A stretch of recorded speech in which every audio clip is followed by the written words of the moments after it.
a nosotros en estas actividades que saben que las organizamos pues nosotros como estudiantes para ustedes, los estudiantes. Eh, el día de hoy vamos a tener un tema que es el ejercicio físico enfocado en el sedentarismo, la obesidad y diabetes. Eh, todos mis... Bueno, entonces ya vamos a dar inicio. Tenemos nuestro equipo de trabajo. Como pueden ver, ya es un equipo muy nutrido. Tenemos de varias universidades.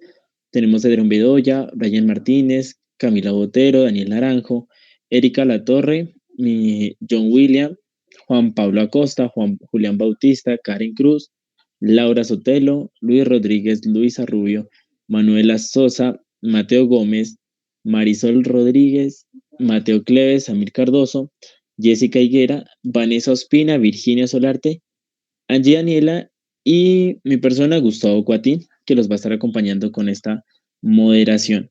Ya saben, también es abierta la invitación para que pues puedan sumarse a nuestro equipo. En el contenido de la charla de hoy tenemos, primero, cómo podemos definir el ejercicio. En segundo, cuáles son los tipos de ejercicio que tenemos. Como tercer ítem tenemos cómo podemos evaluarlo. Seguiremos en la prescripción del ejercicio y su efecto en personas sedentarias, después enfocado a personas con obesidad y finalmente en personas con diabetes mellitus y pues las respectivas conclusiones que podamos llegar entre todos. Antes de iniciar con la presentación, pues les recordamos a todos los asistentes mantener el micrófono apagado y unas recomendaciones que nos va a hacer nuestra compañera Jessica. Buenas tardes, compañeros y compañeras. Solo es recordarles que todas las preguntas que tengan, inquietudes, preguntas metodológicas o preguntas sobre el tema, por favor las dejan en el chat, nosotros las estaremos recopilando y al final daremos respuesta a las preguntas. Y recomendarles que los micrófonos siempre estén silenciados, pues para que no hayan interrupciones y todos puedan escuchar la charla de la mejor manera. Gracias. Listo, muchísimas gracias Jessica. Como ya les dije, y todas las preguntas las pueden ir dejando en el chat, sean de tipo metodológico o de tipo académico, y al final pues ya recogeremos y tendremos un espacio para, pues muy participativo, en el cual podemos resolver estas inquietudes. Entonces, recibimos pues a nuestro compañero Mateo Gómez, que nos va a colaborar con los primeros ítems. Bueno, muy buenas noches para todos. Espero que estén muy bien en sus casas o en el lugar que se encuentren. Entonces, vamos a iniciar con la definición del ejercicio. Me parece importante que para definir como tal el ejercicio debemos de distinguir tres conceptos fundamentales. Entonces hablamos de actividad física, ejercicio y aptitud física, siendo actividad física el concepto más global de los tres. Entonces, tenemos que la actividad física es cualquier movimiento corporal producido por los músculos esqueléticos y que resulta en un gasto energético. El ejercicio físico es un subconjunto de la actividad física. Este es planeado, estructurado y repetitivo en el tiempo. Se hace con el fin de mejorar o mantener uno o más de los componentes de la aptitud física o fitness. Y el fitness es un conjunto de atributos relacionados con la salud y con las habilidades del ser humano. Una cita que me parece muy importante señalar, que dejaron constancia nuestros compañeros que realizaron la presentación, dice que no todos los tipos de actividad física son ejercicio, pero la actividad física y el ejercicio pueden contribuir a la mejora de la aptitud física. Bueno, como segundo punto tenemos los tipos de ejercicio. Entonces, hay que tener muy presente que dependiendo del autor o del texto que consultemos, los tipos de ejercicio van a variar en su clasificación, de acuerdo a parámetros de tiempo, tipo de musculatura implicada durante el ejercicio, la cualidad a trabajar, la duración y demás. Entonces, cuando hablamos de tipo de actividad física, tenemos 4 clasificaciones para el ejercicio. Entonces, hablamos de ejercicios cíclicos, acíclicos, continuos e interválicos. Cuando hablamos de ejercicios cíclicos, hablamos de unos que se repiten de forma secuencial, de ejercicios acíclicos, estamos hablando de ejercicios que una secuencia determinada. No sé qué.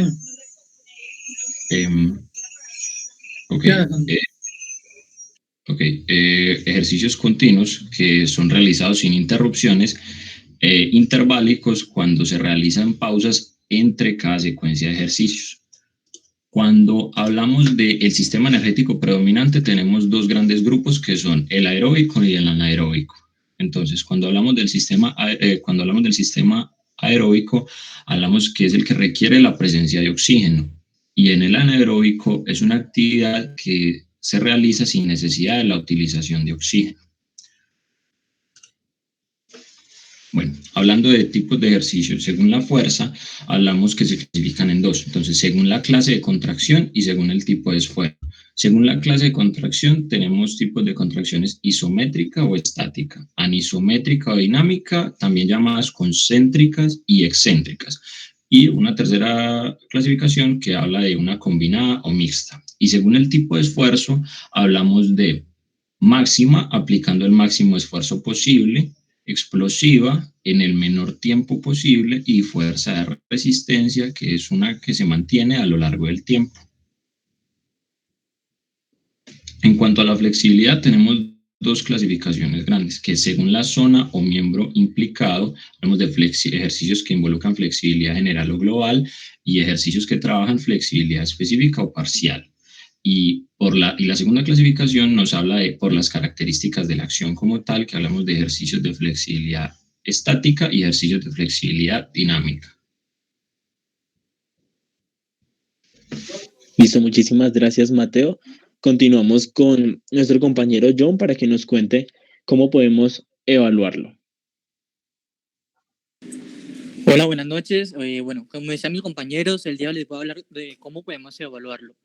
Primero vamos a hablar sobre la evaluación del estado de salud antes de la participación en el ejercicio. Anteriormente, la evaluación del estado de salud previo al ejercicio se centraba en la clasificación del riesgo, es decir, el bajo, el moderado y el alto, de todas las personas.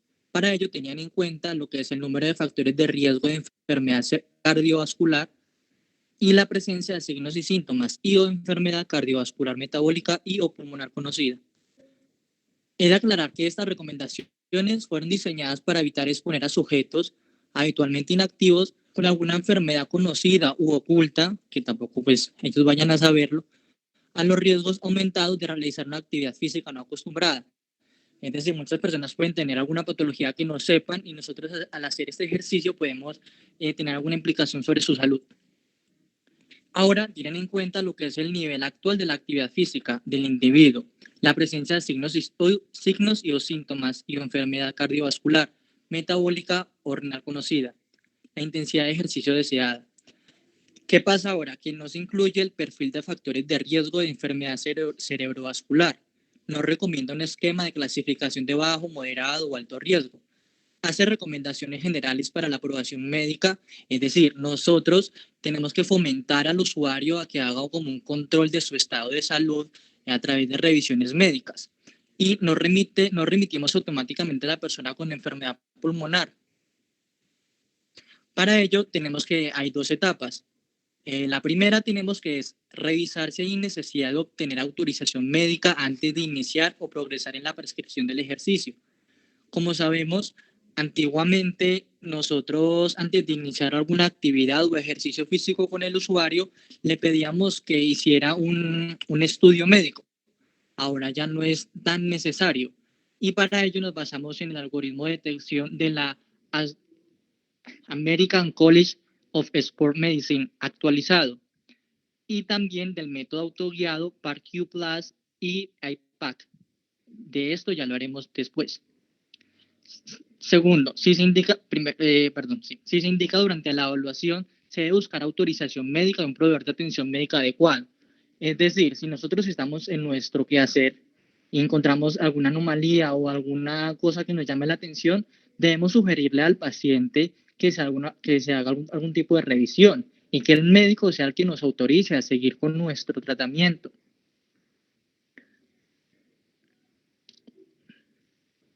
Bueno, ahora les voy a hablar sobre el algoritmo de detección. Es decir, es un nuevo instrumento diseñado para identificar a los participantes con riesgo de complicaciones cardiovasculares. Muy importante que es durante o inmediatamente después del ejercicio aeróbico. Entonces, para ello, primero comienza clasificando a las personas que actualmente participan o no en el ejercicio regular. Es decir, identifican las personas que no están acostumbradas a hacer ejercicio, porque esto sabemos que le puede suponer a ellos una importante demanda física, metabólica, corporal, y esto nos puede llevar a algún problema cardiovascular o a que aumenten algún tipo de riesgos o complicaciones durante nuestro momento de actuar. Segundo, el siguiente nivel de clasificación consiste en identificar individuos con enfermedades cardiovasculares, metabólicas o renales conocidas o aquellos con signos o síntomas sugestivos de enfermedad cardíaca, vascular periférica o cerebrovascular, diabetes mellitus tipo 1 o tipo 2 y enfermedades renales.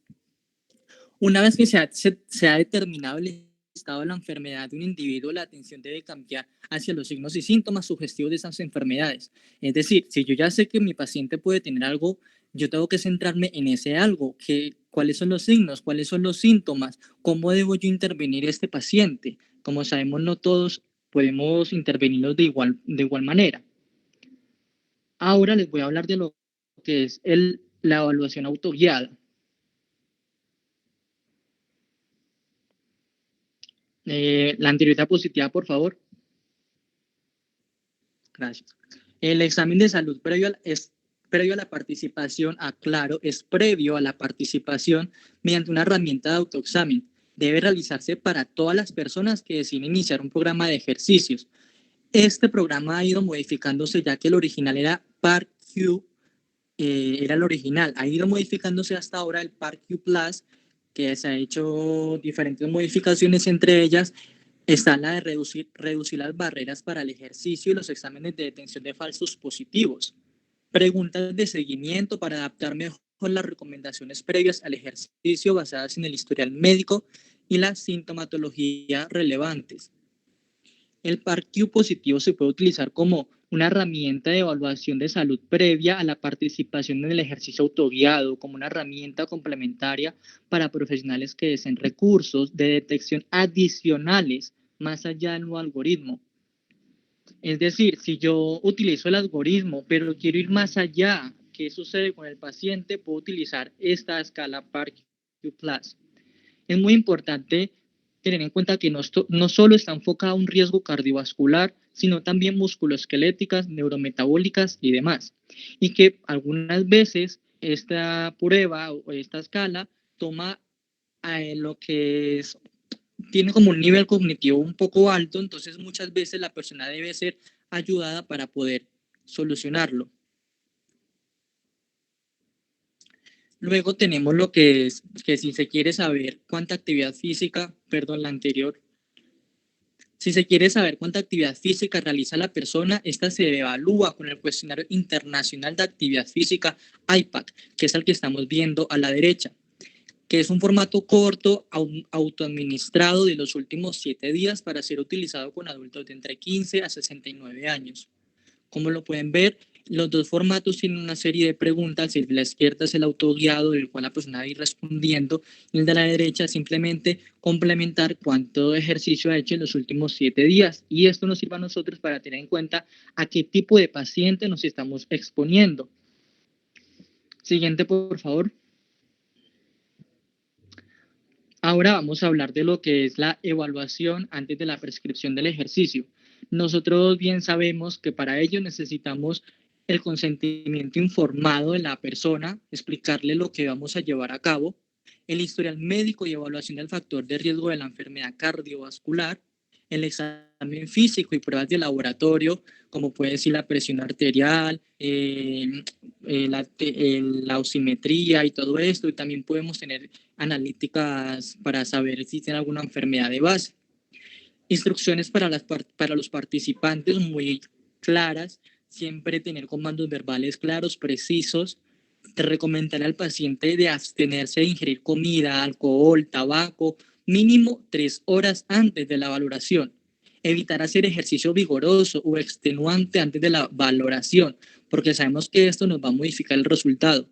Siempre pedir al paciente que utilice ropa cómoda, entre otros. Dar comandos verbales, como ya lo decía, claros para cada prueba, cómo y para qué se está haciendo esto. Esta información que les he venido dando sirve para recopilar datos de referencia y educar a los participantes sobre su estado actual de salud y estado físico. Su desarrollo de prescripciones del ejercicio individualizadas. Como lo repito, no todos los pacientes debemos actuarles o realizar el ejercicio de la misma forma. Cada uno tiene su patología de base y cada uno puede hacer una serie de cosas y otros no. Recopilar datos de seguimiento que permiten evaluar el progreso después del ejercicio, a ver cuánto hemos avanzado, a ver si podemos añadirle al paciente más fuerza, más intensidad. Motivar a los participantes estableciendo objetivos razonables y alcanzables para que el mismo paciente vea que lo puede hacer y que se pueda autosuperar.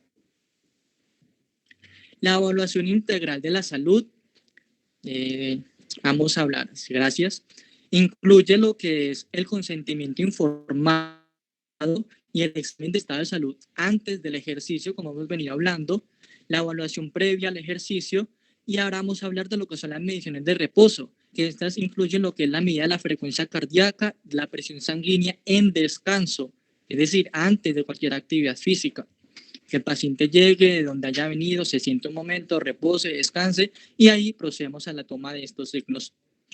Hay unas medidas de circunferencia y análisis de composición corporal, en las cuales, como podemos ver a la derecha en rojo, resaltamos lo que es, por ejemplo, la altura, el peso, índice de masa corporal, la circunferencia, la medición de pliegues cutáneos, la densitometría, la conversión de densidad corporal a composición corporal.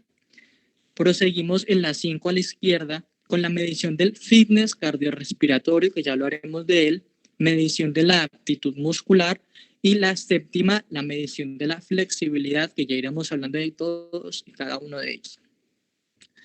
Bueno, gracias. Como bien sabemos, y lo comenté en el punto anterior, la medición del fitness cardiorrespiratorio está relacionado con la capacidad de realizar ejercicios de músculos grandes, dinámicos, a una intensidad moderada a vigorosa durante periodos prolongados de tiempo. Es decir, el rendimiento del ejercicio a este nivel de esfuerzo físico depende del estado fisiológico y funcional integrado de los sistemas respiratorios, cardiovascular y musculoesquelético. Tenemos que ver al paciente como un todo, no trabajan sistemas separados. El paciente es un todo y es un ente que está actuando como un complejo de sistemas. Perdón, alguien encendió el micrófono.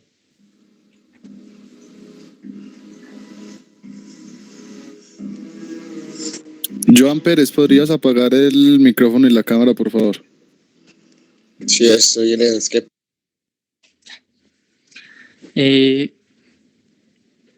Bueno, siguiendo con la presentación, disculpen, vamos a tener unas consideraciones para el fitness cardiorrespiratorio. Gracias por la diapositiva. Es decir, tenemos que tener en cuenta que los niveles bajos del fitness cardiorrespiratorio se han asociado con un riesgo notablemente mayor de muerte prematura por todas las causas y específicamente por enfermedades cerebrovasculares. Esto es un indicador muy importante para nosotros a la hora de hacer una prescripción del ejercicio. Los aumentos en la fitness cardiorrespiratoria están asociados con una reducción de la muerte por todas las causas. Los altos niveles de la fitness cardiorrespiratoria están asociados con niveles más altos de actividad física habitual, que a su vez están asociados con muchos beneficios para la salud. Todo ello se toma al VO2 máximo, es decir, el volumen máximo de oxígeno consumido por unidad de tiempo, como el criterio de medida de la fitness cardiorrespiratorio. Vamos a proseguir con lo que es la prueba de ejercicio máxima versus la submáxima. Para ello vamos a tener en cuenta lo que es la decisión de si utilizar una prueba de ejercicio máxima o submáxima, que esto siempre tiene que depender con el motivo para yo qué quiero hacer en esta prueba y el riesgo que tenga cada paciente de realizarla, también de la disponibilidad del equipo y el personal adecuado para yo hacerla. No vamos a poner a una persona que no puede o que tiene alguna patología de base a hacer ejercicios o pruebas máximas, porque esto sería una locura, por así decirlo. Entonces, para ello vamos a aclarar, las pruebas máximas requieren que los participantes hagan ejercicio hasta el punto de fatiga volitiva. Es decir, lo que puede ser inapropiado para algunas personas y puede requerir la necesidad de equipo de emergencia. Es un ejercicio a muy alta intensidad. Y pruebas máximas, que es los profesionales del ejercicio a menudo confían en que las pruebas de ejercicio son máximas para evaluar el fitness cardiorrespiratorio, porque la prueba de ejercicio máxima no siempre es factible o posible en el entorno de salud o estado físico. Vamos a seguir, gracias. Vamos a tener para ello un protocolo general de la realización de pruebas máximas, que son una serie de ítems. Perdón si estoy hablando un poco rápido. Primero, dentro del protocolo tenemos Primero, obtenga la frecuencia cardíaca y la presión arterial en reposo inmediatamente antes del ejercicio en la postura del ejercicio. Segundo, el paciente o usuario debe estar familiarizado con el ergonómetro, la cinta de correr, porque no vamos a poner a alguien que no sepa para qué sirve una cinta o un cicloergómetro ahí y encenderlo sin explicarle antes cómo y qué va a hacer y para qué sirve y qué le va a medir. Y si utiliza un cicloergómetro, coloque correctamente al usuario o paciente en el ergonómetro. No lo deje ahí y ya está. Es decir, que tenga una postura erguida, flexión de 25 grados de la rodilla en la extensión máxima de la pierna y las manos en la posición correcta en el manillar. 3. La prueba del ejercicio debe comenzar con un calentamiento de 2 a 3 minutos para familiarizar al usuario con la bicicleta, con el ergonómetro, la cinta de correr y prepararlo para la intensidad del ejercicio en la primera etapa de la prueba. 4. Vamos a tener un protocolo específico, debe consistir en etapas 2 o 3 minutos con incrementos apropiados en el trabajo y de la velocidad. 5. La frecuencia cardíaca debe monitorearse al menos 2 veces durante cada etapa, al inicio y al final. Todo ello para poder tener claro lo que es o tener una vigilancia del usuario. No vaya a ser que hemos pasado de improviso alguna patología. 6. La presión arterial debe ser monitoreada en el último minuto de cada etapa y repetida, verificada, en caso de una respuesta hipotensiva o hipertensiva. Es decir, si después de que termina el ejercicio le tomamos la frecuencia cardíaca y vemos que la tiene muy aumentada o disminuida, le volvemos a hacer una prueba para corroborar que esto es cierto o que no hemos tenido un problema a la hora de manipular el equipo. 7. Es monitorear el esfuerzo percibido a través de la escala de Borg cerca del final del último minuto de cada etapa. La escala de Borg es la que nos explica qué tan disnea o cansancio tiene el usuario. La apariencia y los síntomas del usuario deben ser monitoreados y registrados regularmente. 9. La prueba debe finalizar cuando el sujeto alcanza el 70% de reserva de frecuencia cardíaca, es decir, un 85% de la frecuencia cardíaca máxima prevista por la edad. 10. Se debe realizar un periodo de enfriamiento, recuperación apropiado que consiste en ejercicio continuo, una tasa de trabajo equivalente a la primera etapa de la prueba del ejercicio o inferior, y un enfriamiento pasivo, si el sujeto experimenta signos de incomodidad o emergencia, si la persona se siente incómoda, si tiene algún síntoma anormal, es decir, vamos a reducir un poquito esa fuerza, esa intensidad, para volverlo a la calma. 11. Todas las observaciones fisiológicas del ejercicio, como la frecuencia cardíaca, presión arterial, signos vitales, deben continuar monitoreados al menos 5 minutos después en el periodo de recuperación. Siguiente, por favor. Y vamos a tener unas consideraciones para saber cuándo debemos parar las pruebas. Primero es el inicio de una angina o síntomas similares a la angina. un aumento excesivo de la presión arterial, una presión sistólica mayor a 250 milímetros de mercurio y una presión diastólica mayor a 115 milímetros de mercurio. Alguna falta de aliento, sibilancias, calambres en las piernas o claudicaciones, atelectasias, confusión, frío, piel húmeda, cambios notables de ritmo cardíaco, manifestaciones físicas o verbales de fatiga severa, falla de los equipos o alguna falla de los equipos de prueba. Bueno, ya vamos a acabar este punto. Vamos también a mirar lo que es la medición de la aptitud muscular y para ello lo que es la evaluación de la fuerza dinámica y la resistencia muscular. Entonces, en la evaluación de la fuerza dinámica tenemos que el RM, que es la mayor resistencia que se puede mover a través del rango completo de movimiento de manera controlada, que es la prueba estándar para la evaluación de la fuerza dinámica, que en la cual tenemos que tener algunas consideraciones, como puede ser que el RM puede variar entre los diferentes tipos de equipos, es decir, no todas las máquinas nos van a arrojar el mismo RM. Se puede usar un máximo de repetición múltiple del RM, como 5 o 10 repeticiones máximas hasta la falla. Cuando se usa un RM múltiple, la predicción aumenta con el menor número de repeticiones. Para ello vamos a dar un ejemplo de procedimiento. Primero, familiarizar al usuario. Segundo, hacer un calentamiento. Tercero, determinar cuál es el RM del usuario. Cuarto, selecciona el peso inicial para poder ir haciendo un aumento o progresión del ejercicio.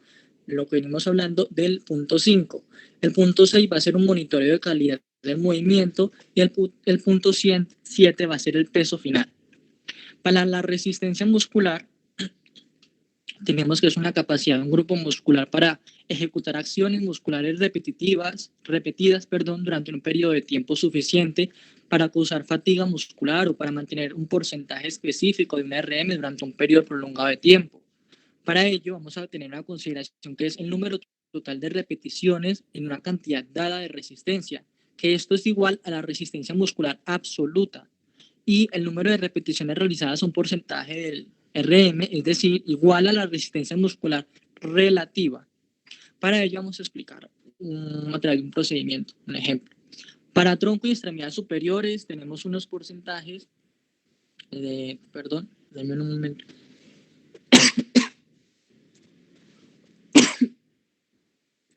Ya está.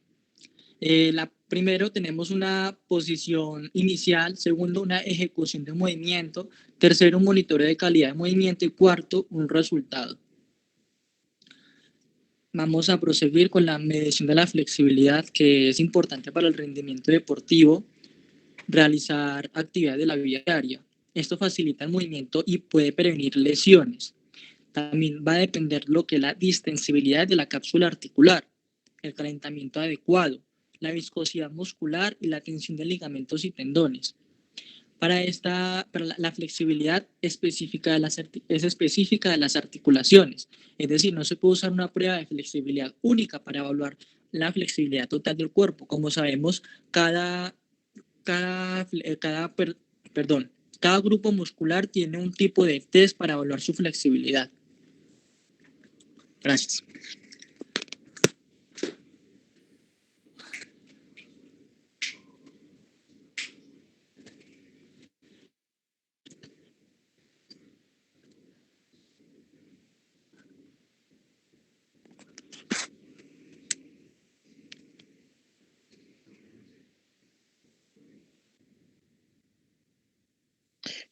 Bueno, listo. Muchísimas gracias, John. Continuamos con nuestro compañero Samir, que nos va a contar un poco sobre la prescripción del ejercicio y su efecto en personas sedentarias. Vale, listo. Buenas noches. ¿Ahí me escuchan bien? Sí, Samir. Listo. Bueno, ya específicamente hablando de la prescripción del ejercicio, aplicado un poco a la práctica, teniendo en cuenta pues los parámetros que vimos de evaluación y las definiciones anteriores, lo enfocamos a 3 condiciones particulares que ustedes encontraron en la promoción del evento. Básicamente, pues la prescripción del ejercicio pues va a ser el proceso mediante el cual a una persona se le va a diseñar un programa con unos objetivos específicos específicos, unas estrategias planteadas, esto tanto a corto, mediano y largo plazo, para que esta persona lo pueda ejecutar de manera sistemática y de manera individualizada. Digamos que según el American College y la mayoría de parámetros para la prescripción de ejercicio se manejan con estas 4 categorías, que son la frecuencia, la intensidad, el tiempo, la duración de la sesión y los tipos de ejercicio. La frecuencia pues va a ser qué tantos días a la semana la persona También, va a qué realizar. pena. Sí, por favor, puedes hablar más duro que no están escuchando bien. Ah, ok. Gracias. Acá mejor. Sí, mejor. Ok. Bueno, como les comentaba, básicamente hay 4 categorías o parámetros para la prescripción del ejercicio. Esa está la frecuencia, que es el número de veces por semana que esta persona va a realizar el ejercicio, la intensidad, que va a variar de moderada, ligera, alta, y pues va a ser clasificada de diferentes maneras, ya sea con escalas de percepción del esfuerzo, con escalas ya mucho más específicas que evalúen la calidad muscular, la capacidad aeróbica y demás. El tiempo o la duración de la sesión, que pues es específicamente el tiempo en ese día que se va a dedicar a la realización del ejercicio, y el tipo de ejercicio, que es como lo veíamos al inicio, ejercicios de resistencia aeróbica o de capacidad aeróbica, de fortalecimiento muscular, de flexibilidad. Recordando entonces que cada sesión de ejercicio pues está dividida en 3 tiempos. Está el calentamiento, que pues va a ser la preparación del organismo para el trabajo que se va a realizar. Normalmente es igual que con la vuelta a la calma, de 5 a 10 minutos que se maneja. Como tal, la parte central de la sesión, que es la parte principal donde se buscará el objetivo planteado para la sesión y se realizará el tipo elegido con los parámetros adecuados. Y finalmente la vuelta a la calma, que es la parte final de la sesión, es una reducción básicamente progresiva del ejercicio, y lo que busca es como tal volver que el cuerpo vuelva al estado de reposo en el que estaba inicialmente. Bueno, inicialmente con una de las 3 categorías que nos planteamos, el sedentarismo. Entonces, teniendo mucho en cuenta que las conductas sedentarias en la mayoría de los países se ha demostrado que esto se ha convertido realmente en un problema de salud pública. Según estimaciones, el 50% de las personas en el mundo han desarrollado actividades que involucran estancias prolongadas en la misma posición. Es decir, no es solo que son personas sedentarias o que solo eh, permanezcan en una sola posición sin realizar demás actividades, sino que en su cotidianidad normalmente están en la misma posición, lo que no favorece mucho esta pérdida del sedentarismo. Para la prescripción del ejercicio en estas personas o en este tipo de personas es vital, es realmente importante identificar las razones por las que esta población es inactiva, y igualmente conocer por qué o cuáles razones las llevarían a estar activos. Es muy importante tener en cuenta el espacio donde se piensa realizar el ejercicio, los tiempos, los momentos específicos del día, los gustos específicos de la persona, si le gusta estar acompañado realizando el ejercicio, si no, sus objetivos y pues los elementos que va a requerir para poder realizar esta actividad. Finalmente acá les mostramos un pequeño ejemplo de cómo podría ser la prescripción de ejercicio en una persona sedentaria, clasificándolo en los 3 tipos de ejercicio que mostramos al inicio. El ejercicio aeróbico lo planteamos con una frecuencia de 5 o más días a la semana, con una intensidad moderada, o 3 días o más de actividad vigorosa. La intensidad, igual que se plantea en la frecuencia, puede ser moderada o vigorosa para la mayoría de adultos, sin otras condiciones de base. El tiempo, igualmente, de 30 a 60 minutos de actividad moderada, y también se plantea un poco menos de tiempo para una actividad que sea vigorosa.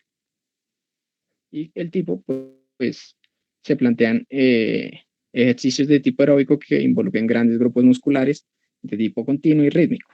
Entonces puede ser como el ciclismo, la natación, el atletismo, que pueden llegar a impactar de manera positiva en este tipo de personas. Para la fuerza, se recomienda que se entrene cada grupo muscular 2 a 3 veces a la semana, trabajando con una intensidad del 60 al 70% de la RM, o en 40 al 50%, pues ya se ven los efectos en esta población. No hay una duración específica de este tipo de población, se recomienda más tiempo que el de capacidad aeróbica. Y finalmente, el tipo de ejercicios de resistencia, igualmente grandes grupos musculares, varias articulaciones, y que se ejerciten tanto músculos agonistas y antagonistas. Y finalmente la flexibilidad, que es, digamos, un componente un poco olvidado en la prescripción del ejercicio. Se recomienda 2 a 3 veces por semana. La intensidad se maneja con la escala de intensidad Perflex, que es hasta sentir un ligero disconfort, hasta que la persona sienta esto. El estiramiento se debe mantener de 10 a 30 segundos, y en adultos mayores se recomienda un mayor tiempo, y se recomienda igualmente un estiramiento para cada unidad músculo tendinoso. Vale, muchísimas gracias, Amir. Continuamos con nuestro compañero Julián, quien nos va a colaborar con los temas que es la prescripción del ejercicio y su efecto tanto en la obesidad como en la diabetes. Buenas noches para todos. ¿Ahí me escucho bien? Sí, Julián. Listo. Bueno, sabemos que la obesidad es una enfermedad crónica que puede ser de origen multifactorial y que pues tiene una interacción genética y ambiental, ¿cierto? Que está establecida por un desequilibrio entre la ingesta y el gasto energético. Sabemos igualmente que esta epidemia actual que existe en el mundo requiere cambios en los hábitos que tiene la población, tanto de actividad física como de sus patrones alimentarios. E igualmente todos estos determinantes sociales que pueden llegar a que la persona esté en esta condición de obesidad. Y pues igualmente sabemos que desde el punto de vista cardiovascular, el estar en una condición de obesidad se asocia con muchos problemas como hipertrofia ventricular, hipertensión, disfunción ventricular, entre otros. Por tanto, pues es importante que trabajemos y conozcamos de cómo prescribir en estas situaciones. Siguiente, por favor. Bueno, ¿cómo clasificamos la obesidad? Actualmente lo hacemos por medio de la medición del índice de masa corporal, que sabemos que es esta relación entre el peso y la talla en metros cuadrados, y pues nos da esta clasificación que vemos aquí en pantalla de bajo peso, normopeso, sobrepeso y obesidad. Importante establecer que este índice de masa corporal no nos da una diferencia clara si es si este aumento del peso está dado por masa magra o por masa grasa. Por tanto, pues esta clasificación no se utiliza con deportistas. Es importante que tengamos en cuenta que nuestro organismo está fisiológicamente condicionado para aumentar de peso más fácil que para bajar de peso. Por tanto, es vital que trabajemos desde una condición de prevención de llegar a la obesidad y no tanto en tratar la obesidad. En este momento vamos a hablar de cómo tratar esta obesidad, pero es importante que tengamos claro que, como todas las patologías, siempre la mejor herramienta es trabajar desde la prevención. Entonces, respecto a la prescripción en personas con obesidad, sabemos que nos da una reducción en esta morbilidad global, ¿cierto? Nos da un mejor control de cifras de presión arterial, la sensibilidad de insulina, mejorar la funcionalidad respiratoria. Bueno, tenemos muchas, devuelve la diapositiva, por favor, muchos beneficios que tenemos que tener en cuenta. Y bueno, como consideraciones previas, tenemos que realizar una anamnesis detallada en el que se haga esta encuesta y conozcamos cómo es la dieta de esta persona, ¿sí? Si realiza actividad física, si no la realiza o si la realizaba y dejó de hacerla, e igualmente cuáles son sus gustos, ¿sí? Y pues también sus condiciones socioeconómicas. Y como ya dijimos anteriormente, una evaluación de estratificación de riesgo cardiovascular para realizar actividad física. Siguiente. Ya dentro de las recomendaciones para la práctica de ejercicio, encontramos en la evidencia que ubicamos que la recomendación principal es que sea de tipo aeróbico y con una frecuencia de alrededor de 5 días a la semana, preferiblemente que se haga todos los días a la semana.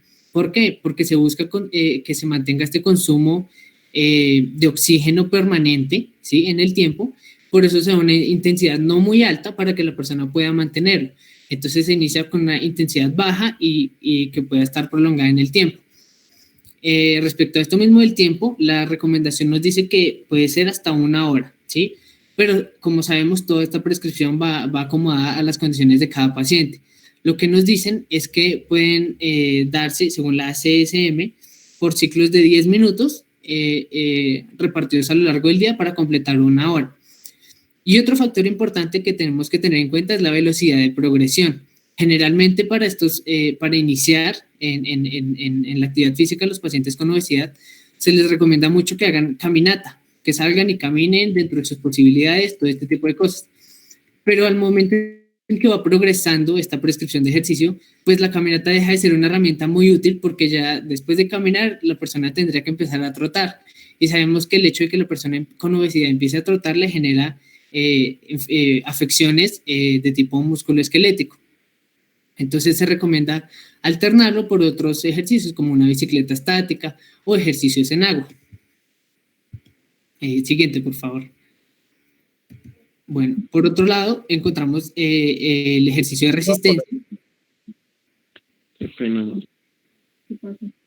Andrés, por favor, apagas tu micrófono. Bueno, encontramos el ejercicio de resistencia, que la recomendación nos dice que se haga de 2 a 3 días por semana, con una baja intensidad, ¿sí? Con cargas livianas y una duración de más o menos de 2 a 3 series y de 8 a 15 repeticiones. Y que los grupos musculares que se trabajan pueden ser tanto en tronco como tren superior o tren inferior. Y que pues se recomienda que se hagan movimientos asociados a las actividades de la vida cotidiana que puede tener la persona. Siguiente, por favor. Y para finalizar, el entrenamiento de la flexibilidad, la recomendación nos dice de 2 a 3 días por semana mínimo. Puede trabajarse de para adelante más, pero mínimo de 2 a 3 veces por semana. La intensidad que sabemos hasta que se sienta un ligero desconfort en esta escala Perflex que vimos anteriormente, y la duración mayor a 30 segundos por grupo muscular, y preferiblemente que este estiramiento sea de tipo estático. Es importante que tengamos en cuenta que durante toda la prescripción, durante todo el componente de ejercicio, al final, esta vuelta a la calma incluya esta elongación y respiración y relajación de las personas. Listo, esto desde la parte de obesidad. Con la parte de diabetes, sabemos que es una enfermedad de origen metabólico que se caracteriza por una deficiencia, por un inadecuado nivel de glucosa por una deficiencia de insulina, que pues puede llevar a diferentes comorbilidades, generalmente de tipo neurológico o cardiovascular.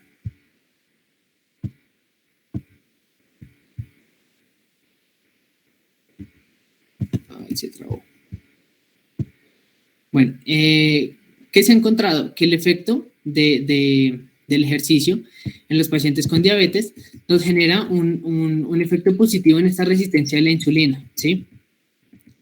Pues hay un aumento de la captación de glucosa por parte de los músculos esqueléticos se ha encontrado que no hay diferencia si es ejercicio de fuerza o de capacidad aeróbica, y que de hecho lo mejor es combinar estos dos tipos de ejercicio para tener mejores resultados. Es importante tener en cuenta que el ejercicio no sustituye el uso de insulina, que eso es algo que muchos pacientes suelen decir. Y que estos beneficios que se obtienen con la práctica de ejercicio desaparecen más o menos 1 a 2 días después de realizar el ejercicio. Por eso se recomienda una práctica regular. Bueno, como consideraciones previas, tenemos que tener en cuenta que durante el ejercicio pueden presentarse varios problemas, ¿cierto? Como según la condición y el estadio en el que se encuentra la persona, puede presentar hiperglucemia, que esto es generalmente cuando es una diabetes no controlada, así que el paciente no hace caso a las recomendaciones. O lo que generalmente pasa en los pacientes controlados es una hipoglucemia, por este aumento del consumo de glucosa por parte de los músculos, ¿cierto? ¿Esto cómo se controla? Con una dieta adecuada durante la práctica de ejercicio, previo al inicio, que la persona tome algún carbohidrato para tener energía, que se mantenga hidratándose constantemente, y que se tenga un control adecuado de su glucemia, ¿cierto? Lo que se recomienda es que la glicemia previa para iniciar el ejercicio esté entre 120 y 180 miligramos por decilitro. Ya cuando estos niveles están por encima de 250, se recomienda que se suspenda. Y también hay que tener en cuenta, como consideración previa, el tipo de ejercicio que se le va a dar a la persona.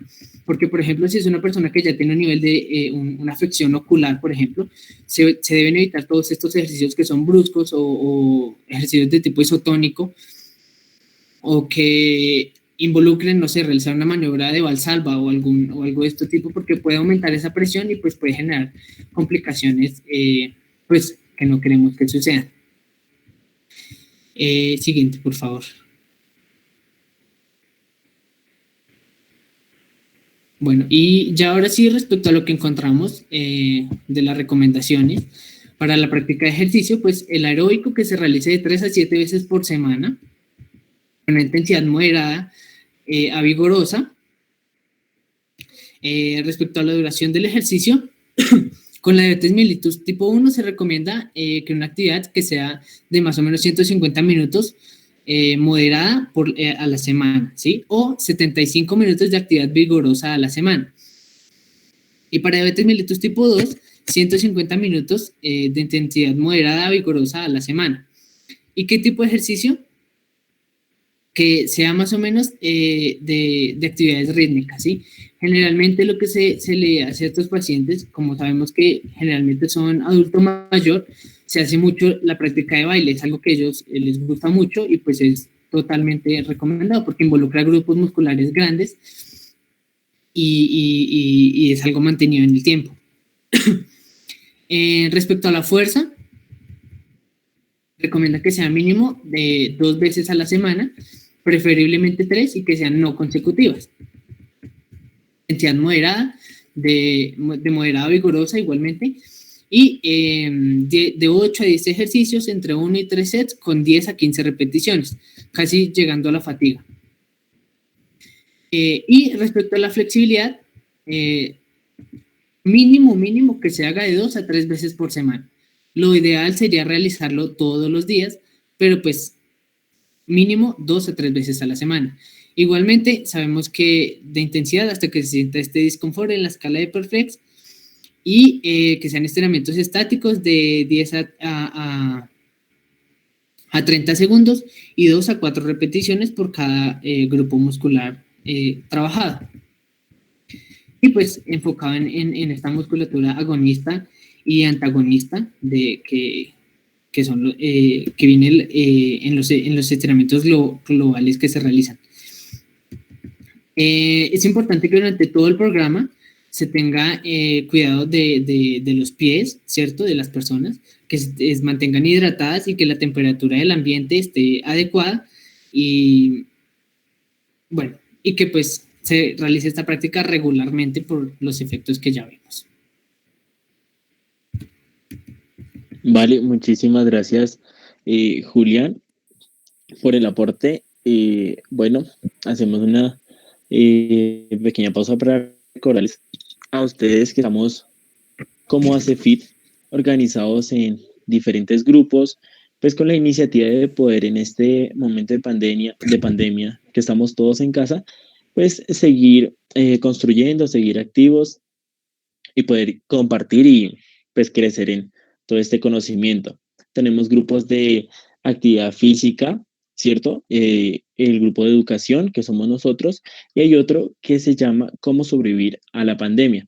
Recuerden que cualquiera de ustedes puede participar, puede añadirse a estos grupos y a esta iniciativa para trabajar en conjunto. También recordarles a todos los que todavía no son parte de ACEFIT, pues invitarlos, nosotros hacemos todo este tipo de actividades y más cosas, entonces para que se nos unan a nuestro grupo, a nuestra asociación, igual todos los que somos ya agremiados que pertenecemos a CEFIT, pues que invitemos a nuestros compañeros y pues que vayan conociendo de la asociación y sus actividades para agremiarse. Muy bien, Adrián. Y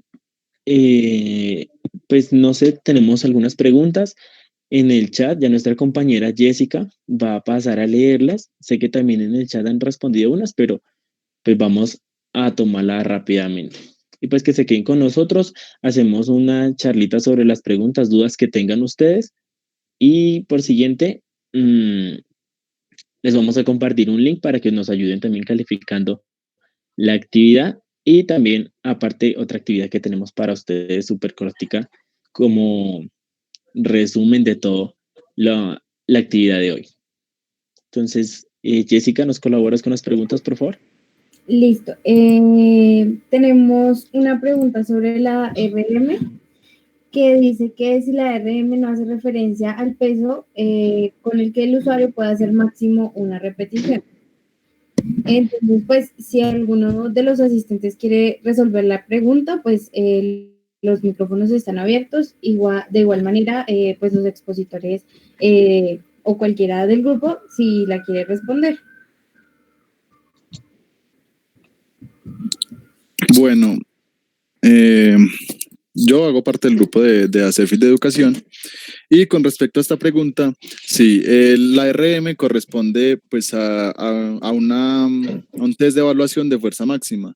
Es decir, el 1RM se supondría que es el mayor peso que la persona puede vencer, ¿cierto? En cuanto a la ejecución que también veía que preguntaban, entonces lo que encontramos en la literatura, pues en cuanto a las recomendaciones que nos dan para realizar este test, entonces tenemos, inicialmente pues es importante hacer un calentamiento. Como ustedes saben, no es idóneo iniciar una actividad física de manera brusca sin realizar un calentamiento previo. Se recomienda que cuando se vaya a iniciar esta realización de la 1RM, se haga con el 50% del peso corporal, si es para una RM de miembros inferiores, o con el 25% del peso corporal, si es para miembros superiores.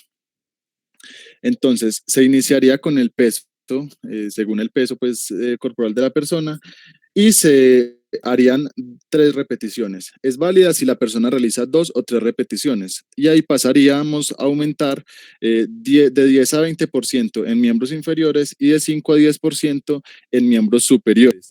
Es importante resaltar que antes de progresar el peso, a la persona se le da un tiempo de descanso en promedio entre 3 minutos. Pues se dice que de 2 a 5 minutos, digamos que podemos llegar a un consenso de 3 minutos más o menos. De igual manera, pues hay estudios que han demostrado que de manera indirecta también se puede realizar la determinación de la 1RM y digamos que se han hecho comparaciones entre cuáles son las más exactas o las que nos brindarían como un valor más cercano a la RM real y encontramos que nos recomiendan la ecuación de Breisicki y la de Lander. Igual en la bibliografía les podemos eh, pues agregar estos estudios y son como las recomendaciones que nos dan. Entonces, pues no sé si queda clara la respuesta, si tienen otra pregunta. Pues la siguiente pregunta era pues explicar un poco más cómo ayer la RM, ya lo explicaste, entonces, y pues Julián, quien hizo la pregunta, acaba de responder que quedó claro. Entonces, pues nuevamente invitarlos a que si tienen aportes, comentarios, dudas, complementos sobre la información que hemos proporcionado, pues están abiertos nuevamente los micrófonos para que participen y nos hagan saber sus opiniones.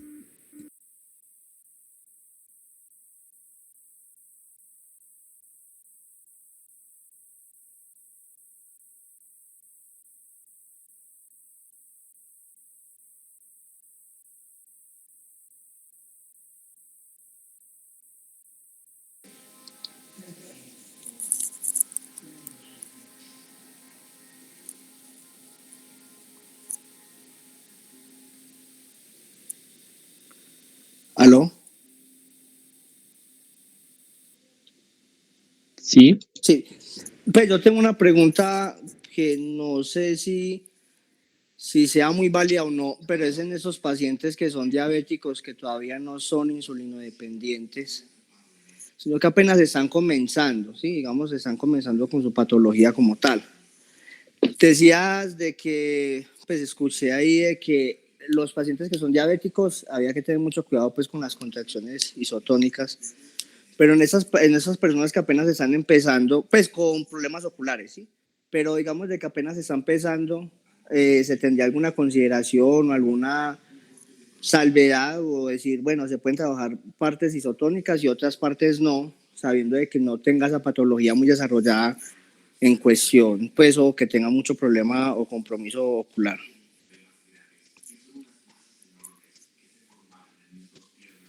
Eh, sí, o sea, básicamente es, sí, me escucho, sí. Básicamente es eso, o sea, va muy condicionado a la condición de cada paciente. Esto lo decía justamente cuando hay casos ya muy graves en los que tiene muchos complicaciones, ya como esa que decía, no sé, una afección ocular, pues ya el hecho de hacer un ejercicio isotónico va a ser pues grave, o sea, eso no se puede hacer con estos pacientes. Pero pues en estadios iniciales, pues sí, o sea, recomendado y pues, o sea, no recomendado así como hágalo a todo el mundo, pero es válido hacerlo, sí, o sea, no hay complicación con hacerlo. Toca tener el cuidado, como ya lo dije, con cada paciente, según las condiciones que va manejando, pero pues sí, es válido hacerlo.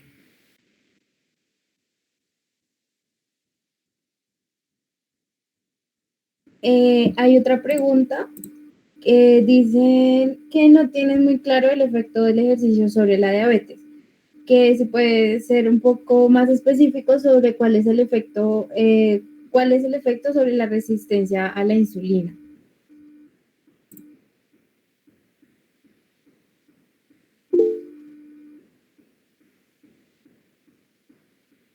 Sí, digamos que como ahí dice allí en el chat, eh, en el ejercicio físico, pues tú vas a ver dos parámetros, o bueno, dos parámetros no, vas a ver dos efectos directos en dos sustancias. En cuanto a la insulina, pues vas a ver que con el ejercicio se van a disminuir los requerimientos de insulina porque el cuerpo pues va a mejorar la sensibilidad a la misma. Es decir, por una cantidad menor de insulina se va a hacer un mayor efecto. Y algo, digamos que esto se complementa con la glucosa, con el efecto del ejercicio, sobre todo el ejercicio de tipo aeróbico, lo que va a hacer el cuerpo es que va a tender por el gasto calórico a utilizar mucho más esta glucosa y por lo tanto pues va a disminuir el contenido de glucosa en sangre, mejorando la condición diabética de esta persona. Entonces tú lo ves desde esos dos parámetros, desde la mejora de la sensibilidad a la insulina y desde la mayor utilización de la glucosa por parte del cuerpo. Hay para Pues, complementar. ahí para complementar. Qué pena, Julián. Dale. Bueno, para complementar, sí, justo eso que está diciendo Samir, de hecho, se recomienda que cuando ya la persona tiene una práctica habitual de ejercicio, se ve también trabajar interdisciplinarmente con el médico para que le cambie también esta dosis que recomienda de insulina, porque también estos requerimientos van a cambiar si tiene esta práctica regular de ejercicio. Entonces, pues sí, ahí está el efecto. Dale, Lady. Vale, gracias. Otra cosa pues que se puede observar con el ejercicio en pacientes diabéticos es que esto ofrece pues ciertos beneficios metabólicos. Principalmente son tres. Uno, que es el incremento de la sensibilidad a la insulina. El segundo es el incremento de la tolerancia a la glucosa y el tercero es el aumento de los receptores de GLUT4, por lo que pues, los niveles de glucosa en sangre van a verse disminuidos. Listo. Muchas gracias. Si tienen más preguntas, alguno quedó claro. El compañero Julián Motato había puesto que era bueno aclarar como aporte, supongo, aclarar que en cuanto a la fuerza se debe trabajar una fuerza global para después empezar a trabajar una fuerza específica. Sin embargo, Julián, si tienes algún otro aporte o quieres profundizar la idea, pues te invitamos a abrir tu micrófono.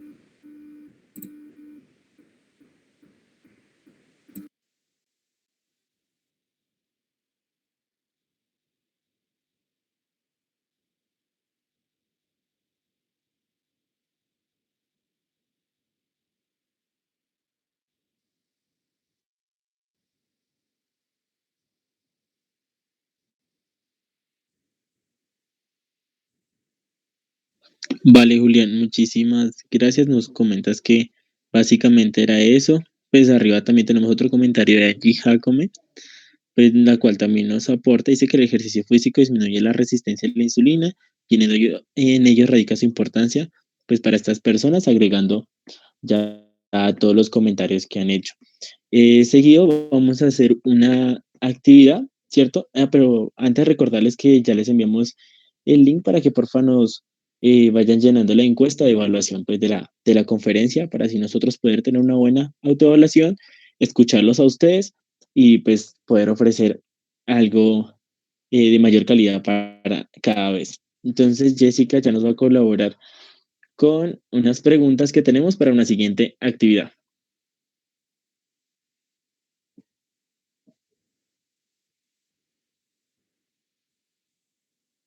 La actividad es una sopa de letras. En el chat les voy a colocar las preguntas para que puedan realizar la sopa de letras. La respuesta a cada pregunta es una palabra y pues está basada en lo que acabamos de escuchar en la charla. Entonces ya les coloco las preguntas.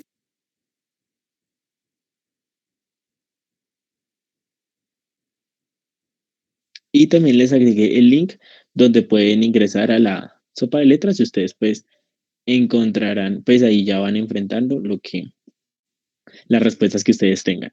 De los que ya nos va, de las preguntas que ya nos va a compartir.